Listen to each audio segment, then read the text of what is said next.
Olá, gente. Professor Marcos Dominici, professor de arte. E a gente está aqui novamente com o projeto Estuda Aí do Governo do Estado, junto com a Secretaria de Estado de Educação do Estado, aqui do Maranhão, aqui na plataforma Gonçalves Dias. Corre lá, segue a gente nas redes sociais, no Instagram e principalmente no canal no YouTube. E hoje a gente vai falar sobre uma coisa que é de extrema importância para vocês na parte de linguagem de códigos, principalmente na minha área. Leitura de imagens. É um problema bem grande quando você olha uma questão, olha a prova, mas não estou falando só das provas, estou falando da análise de maneira geral. Até porque a gente vive atualmente em função de redes sociais, em função de venda de imagem, em função de analisar a imagem assim, eu gostei disso, eu não gostei disso. O que é leitura de imagem? É leitura daquilo que você está olhando, só que às vezes que você olha você não consegue entender perfeitamente. A gente chama leitura e interpretação de imagem algo tão importante quanto a própria obra, porque se você está olhando e não sabe o que você está vendo, nós temos um problema sério. Primeiro, entender, compreender, aprender a mensagem do artista ou da imagem que você está vendo. E muito, muito, muito importante, é muito perigoso fechar a arte só num conceito, é muito perigoso fechar a imagem só num conceito, é extremamente perigoso você não entender o contexto daquela imagem e, acima de tudo, não ache nada. Eu vou repetir mais uma vez. Eu achei. Não, tu não achou nada. Entenda, analise. O objetivo dessa aula é justamente isso.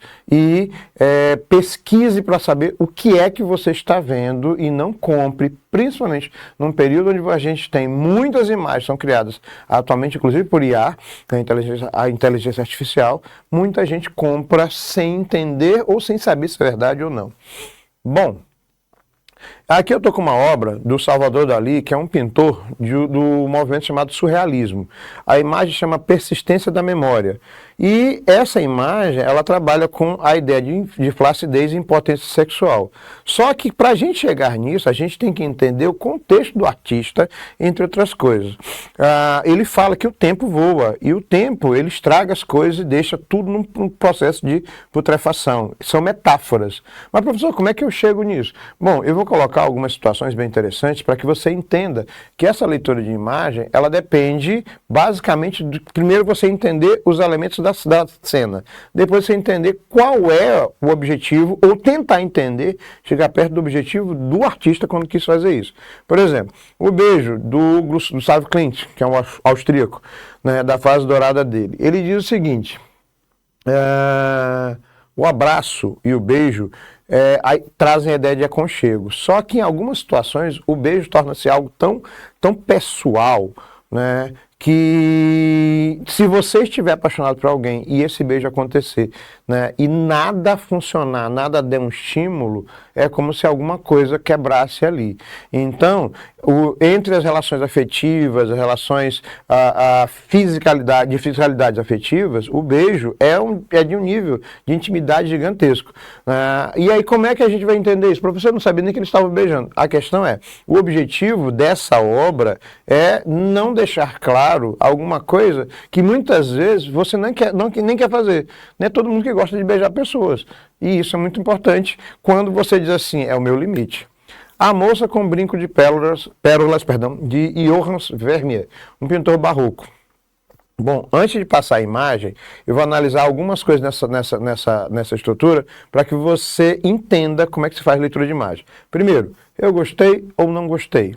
Segundo, o que eu vejo? É uma jovem que está com o corpo lateral, mas o rosto está praticamente entre lateral e de frente, e ela tem na cabeça um detalhe de pano de cabeça azul com um detalhe meio amarelado dourado, né? Ela olha com um olhar suave. Aí a pergunta é, quem era ela? Existem várias especulações, que eu não vou colocar agora, né? Algumas pessoas dizem que é uma menina de 13 anos, outras pessoas dizem que era uma empregada, outras pessoas dizem que era uma mulher por quem ele era apaixonado. Então, nesse caso, você tem inúmeras situações onde você não entende, mas a gente pode começar um gancho de leitura visual. Primeira coisa, né? Aquilo que eu falei para vocês, não achem nada, né? Ela foi pintada, por que ela foi pintada com um turbante?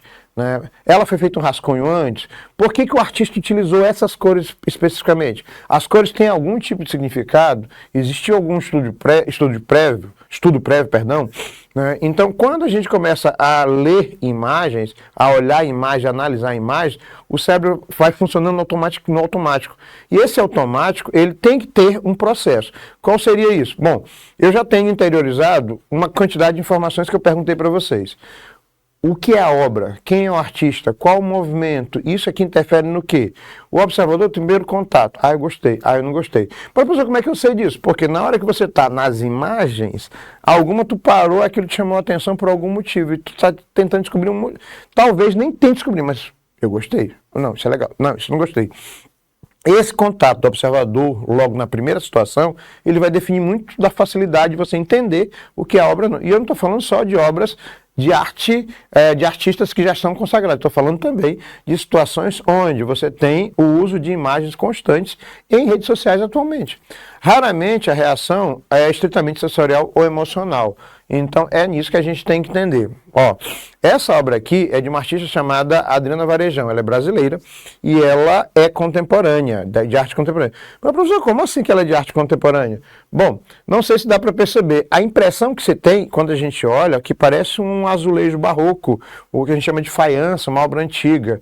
Aí vem a pergunta, por que uma artista contemporânea, né, que ainda está produzindo, faria uma obra dessa parecendo azulejos daquele período? Então tem uma justificativa em função disso. As obras delas são trabalhadas com etnografias entre etnias de indígenas e negros, onde ela fala desse processo de miscigenação e violência no processo de colonização. Mas para isso eu tenho que fazer uma leitura prévia. Bom, aqui é um clássico, né? Noite Estrelada, de Vincent van Gogh. Eu estou colocando várias obras aqui para vocês, para que a gente possa chegar num ponto de entender como colocar essas obras, como ler essas obras, como entender. Ele fez esboço olhando para o céu da janela antes do amanhecer. E, segundo Van Gogh, notei que estava límpido, nada além de uma estrela muito grande, que só poderia ser a estrela d'alva, que ele coloca bem aqui, que é essa mais imponente, perdão, aqui. Só que na hora que ele faz isso, né, que essa imagem é icônica, o que isso me traz? Por que tem tanto azul e amarelo? É só porque estava à noite? E a cidade, por que tem tantas curvas? Isso interferiu no processo dele ou isso é um reflexo de alguma coisa que ele sente? Bom, para que a gente possa entender, eu vou dar algumas dicas, algumas facilitações. Item 1, né, estrelas representam luminosidade. Item 2, a lua, a sensação de derretimento, ela parece que está derretendo e explodindo. Item 3, as espirais de luz, que não é ideia de vertigem, levar em consideração a própria vida do Van Gogh, que passa por uma série de situações de problemas emocionais e talvez, possivelmente, psicológicos e mentais. Item 4, o povoado discreto e unificado, tudo ali bem juntinho de baixo, para que chame a atenção não só a cidade, mas o céu em si. Item 5, milharal com reflexos dourados, a ideia de subsistência.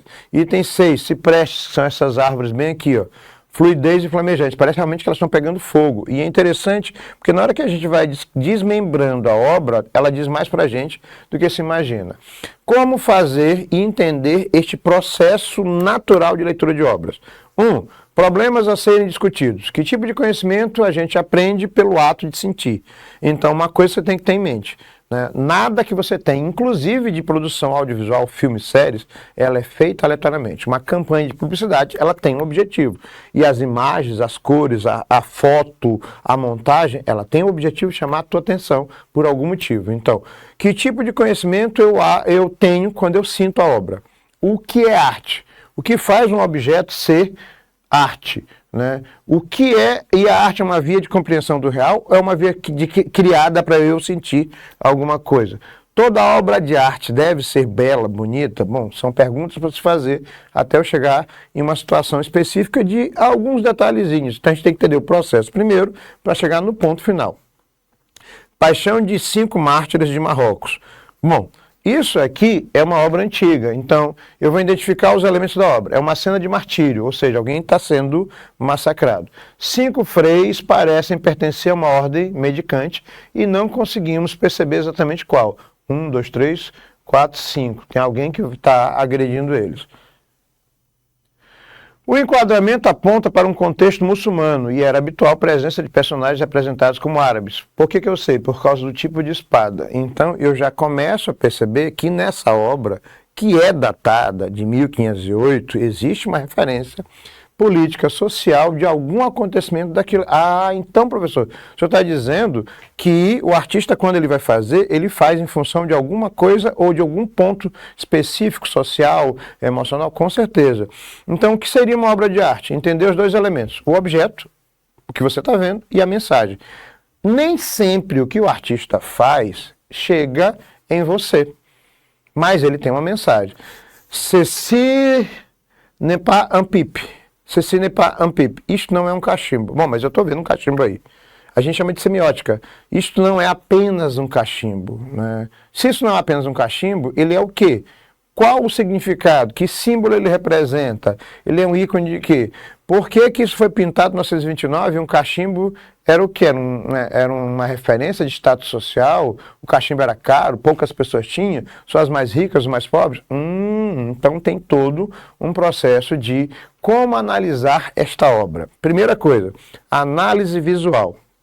Eu vou descrever os elementos que eu vejo. Segunda, análise subjetiva e simbólica.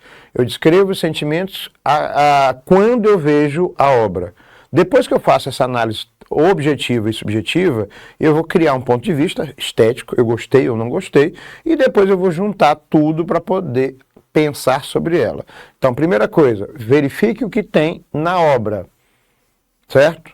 Verifique o que tem na obra. Segundo, depois o que você está vendo na obra. Antes de ler, eu vou falar sobre essa daqui, a Redenção de Can, do Modestus Brocosso, ou Brocosso. Eu não sei exatamente a pronúncia, porque eu acho que tem um acento, mas fica Brocosso.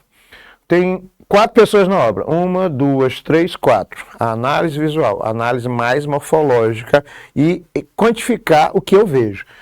3 pessoas estão sentadas, o bebê no caso do colo. Uma pessoa está em pé. Eles estão sentados na porta de uma casa, provavelmente uma casa humilde, porque a parede parece de taipa. As roupas aqui estão penduradas e tem uma palmeira que era bem característico da época. Dessas 3 pessoas, uma é uma mulher negra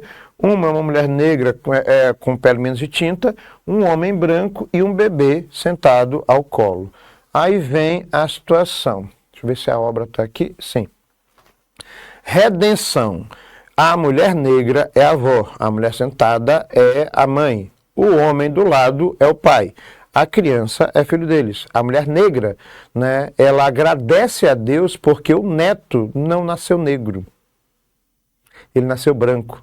Enquanto isso, o homem, né, admira a cria de uma forma bem machista, presunçosa, mas extremamente preconceituosa, e a mulher mestiça, que também já passou pela mesma coisa, ela analisa o bebê. E aí ela já sabe que o bebê não vai sofrer tanto preconceito. Gente, eu estou falando de um quadro do século XIX. Eu não estou falando de agora, mas não é muito diferente. Então, nessa leitura de imagem, vou colocar da Frida Kahlo, a cama voadora dela, Hospital Henry Ford, a cama voadora de 1932. A Frida Kahlo foi uma pintora mexicana que sofreu um acidente. E aí chegou um momento que ela não conseguiu mais se mexer, e todos os quadros que ela fazia já nesse processo, né, que foi um processo gradativo, foi na cama. E aí ela afirma de maneira bem dolorosa: eu nunca pinto sonhos ou pesadelos, eu pinto a minha própria realidade, é ela presa à cama. Ou seja, nesse caso, as obras passam a ser, não todas, mas elas são estruturas do próprio artista. Ela sofreu diversos abortos consecutivos, mas não conseguia manter qualquer tipo de gestação por causa desse acidente, e aí ela vai passando por uma série de estruturas. Então, professor, como é que eu vou fazer essa leitura de imagem? Observar o que é digno e que nota, o que me chamou a atenção. 2, para que serve isso? Será que isso vai me trazer algum tipo de conhecimento? Eu estou falando de quadros, mas a gente pode trabalhar com imagens que vocês veem em redes sociais. O tema, o que o artista escolheu para identificar a sua obra? É vocês quando vão tirar fotos e fazem o possível para parecerem bonitas, para vender. É a mesma coisa. Técnica e material utilizado, né? Isso tudo interfere na leitura. Vamos só exercitar rapidinho para ver se a gente pegou. Vamos fazer um exercitando aqui. O Filho do Homem, né, de 1964, do surrealista chamado René Magritte, mostra uma maçã que esconde o rosto parcialmente, visível, mas oculto. Podemos afirmar nessa obra que trata-se de algo que acontece constantemente. Letra B, tudo que vemos esconde outra coisa. Letra C, é somente uma brincadeira com o homem e a maçã. Letra D, não existe nenhuma mensagem na obra. Será? Tudo que vemos esconde alguma coisa, né? Faz o zoom aí que eu quero mostrar uma coisa rapidinho, obrigado. São vocês tirando foto low profile no Instagram atualmente. Eu não sei exatamente, mas é uma perfeita comparação da obra de Magritte do início do século XX, né, sobre as pessoas esconderem a si mesmo por uma série de motivos. Eu ainda não entendi, mas que é uma boa referência. Interpretação e hipótese sobre o significado. Vamos ler esta obra para vocês entenderem. É uma jovem sendo deitada num gramado com o ombro para o período bem, ela está muito à vontade, digamos assim, até à vontade demais, e ela está lendo e pensando sobre isso. Propositalmente, né, parte do decote dela, que não era comum na época, aparece. Então, o que eu tenho? A postura da menina remete a uma cena de lazer, um ar pensativo, a página do livro pode indicar que ela lê um trecho e faz pensar. Moça com livro do brasileiro Almeida Júnior. A menina deitada na grama, no parque, no jardim, com a camisa pouco abotoada, olha para o alto com bochechas ruborizadas. A moça com o livro, novamente. Aí eu vou analisar. A pintura é realista? A menina está em primeiro plano? Tem cores mais claras? As bochechas são dessa cor porque o fundo é mais escuro? Esses detalhes todos, eles fazem a diferença. Vamos analisar, no Exercitando, a obra do Edvard Munch, que é expressionista, O Grito. O Grito, né, que é esse quadro aqui que vocês já viram, do início do século XX, revela pressões exercidas da vida moderna. O grito na natureza. A partir dessa afirmativa, qual a definição correta dessa obra? Letra A. No grito, eu me sentia cansado e doente. No grito, eu me sentia feliz e contente. No grito, eu me pintei as nuvens como sangue bom. No grito, eu me sinto grande e positivo. Bom, pela leitura do quadro, eu não preciso nem entender muito dele, se o próprio título já diz o grito, a única coisa que ele talvez não esteja, pela forma grotesca e deformada que foi feita, é que eles estivessem felizes. Então, eu me sentia cansado e doente. Será que você não está nesse momento expressionista, onde você quer gritar e o grito não sai, e parece que você está angustiado constantemente? Porque esse quadro remete diretamente à angústia. Como fazer a leitura de imagem, então, professor? 2 itens para ninguém esquecer. Eu fiz esse preâmbulo todinho para chegar neste ponto. A habilidade de leitura de imagem, ela exige de você, pelo menos, o básico do básico, 2 itens. O assunto, o que a obra enfoca. A expressão, aquilo que eu sinto, aquilo que eu analiso, aquilo que eu levanto hipóteses sobre o aspecto da obra e a intenção. Aí você vai atrás de outras coisas, o título, a etiqueta, o artista, o período que foi feita a obra. Então, vou voltar no grito para a gente poder ter uma noção, né? O que eu vejo? Um homem gritando em cima de uma ponte com 2 outros homens. Provavelmente o rio, só que parece muito deformado e grotesco. Um céu muito colorido entre vermelho e laranja, mas ao mesmo tempo muito grotesco também, muito absurdo, parece que tudo está se deformando. Aí eu já entro no segundo item. O assunto eu já sei o que é, são os detalhes da obra. A expressão é como essa obra vai me falar alguma coisa, se ela vai me dizer algo ou não. A Mona Lisa de Leonardo da Vinci. A Mona Lisa é um dos quadros mais enigmáticos, mais emblemáticos da história. Existem inúmeras hipóteses sobre ela, inclusive de que ela, olha que loucura, alguém levantou essa hipótese, não é fato, né? Eu geralmente falo isso em sala de aula só para poder atiçar e vou atiçar vocês também. Alguém levantou a hipótese que ela foi pintada de dentro para fora. Oi, como assim? Primeiro os ossos, depois o tecido, depois a derme, a pele e depois, por último, os detalhes. Só que para isso acontecer, a gente tem que entrar em uma série de situações, porque o Da Vinci criava possibilidades sobre isso, né? Quem foi a Mona Lisa? Por que esse seu sorriso enigmático? Por que a Mona Lisa traz essa cara? Será que ela realmente existiu? Será que é uma versão feminina do Leonardo da Vinci? Eu estou levantando hipóteses. Eu vou deixar para vocês pesquisarem, né? Por quê? Porque a família diz, diz que o Giocondo, Francisco del Giocondo, encomendou o quadro da Vinci. Só que tem tantas camadas, literalmente camadas, sobre a obra, que a gente tem que analisar o que é interessante, o que não é interessante, se isso é válido ou não, certo? Eu vou deixar vocês com a Mona Lisa de Da Vinci para a gente levantar perguntas e fazer leitura, né? Por que ela está nessa posição? Né? Por que ela está usando essa roupa? Por que essas cores? Professor Marcos Doministro, professor de arte. Gente, um abraço, fui e fiquem no Estudaí, que corre nas redes sociais para seguir a gente. Estou esperando vocês na próxima aula. Fui, um abraço.